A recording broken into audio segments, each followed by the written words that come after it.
Я сегодня очень рада, что мы смогли посетить ИСЭХ. Наша делегация состоит из 5 человек. Это район Айгуль, города Хэйхэ, КНР. Для меня это высокая честь, и впечатления очень хорошие остались от открытия.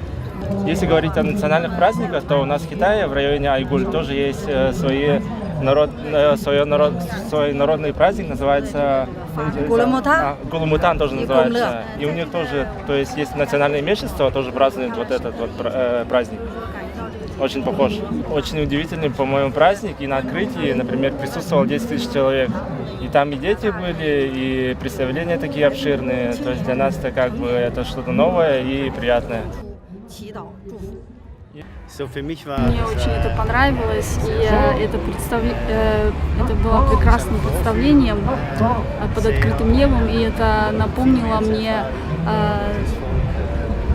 швейцарские, как бы сказать, он говорит, да, представления, которые тоже бывают, культурные представления, которые проводятся в Швейцарии под открытым небом. Конечно, очень заметно вот это огромное массовое посещение этого мероприятия, и это похоже на огромный рок-концерт, который посещает огромные массы людей. Thank you for this beautiful fest. It's a second way that I come here. It's every time fantastic.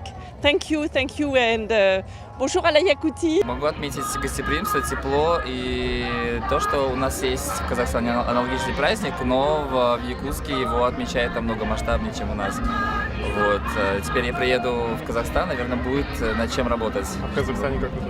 В Казахстане называется Наурыз, он и отмечается 22 марта. По факту этот праздник очень сильно схож, но так как в Казахстане весна наступает раньше, тепло именно, здесь тепло начинается чуть позднее, поэтому, наверное, есть разница. А так, по факту, праздник очень сильно похож.